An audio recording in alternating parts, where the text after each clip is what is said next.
Got any questions for me? JM is the key. This is John Mendoza, and welcome to my vlog.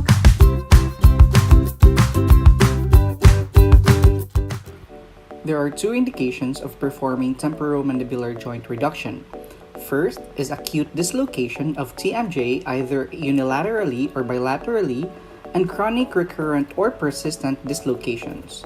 Most commonly, reduction of temporomandibular joint dislocation is performed via the intraoral route. The primary contraindication to the correction of TMJ dislocation is the presence of facial fractures. Once suspected, obtain radiographic images of the affected area and do not attempt to reposition the mandible. You will need only basic equipments to perform the procedure: chair with head support, protective glasses, face mask, clean gloves, and gauze pads, which can be wrapped around your thumbs during the procedure. Place the patient in upright position. To ensure adequate leverage, the patient should be positioned so that the mandible is below the level of the practitioner's elbows. Put on your glasses, face mask, examination gloves, and if necessary, wrap your thumbs with gauze.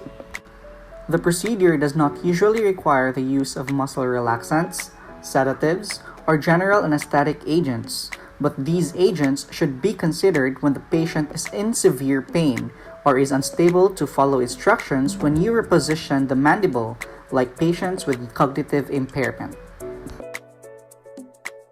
Place your two thumbs upon the lower molars or on the ridge of the mandible intraorally, posterior to the molars, with your fingers wrapped externally around the mandibles.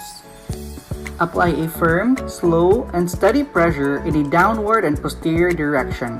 Refer to this video.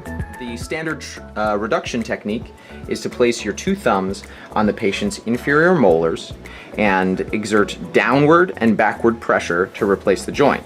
What you need to do is get the head of the mandible down and past the anterior lip of the mandibular fossa.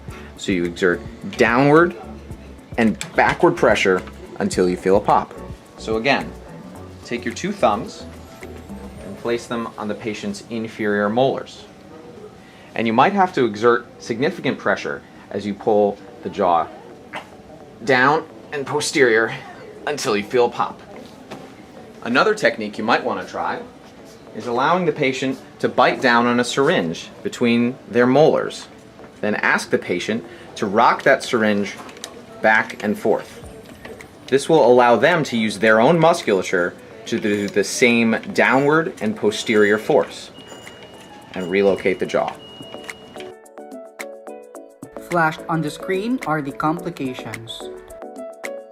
After reduction has been successfully completed, plain radiographs may be obtained to exclude a iatrogenic mandibular condylar fracture. However, this may not be necessary if reduction resolves the pain.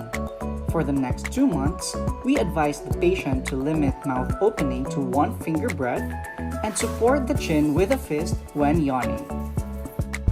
Follow me for more videos on JM is the Key. Adios!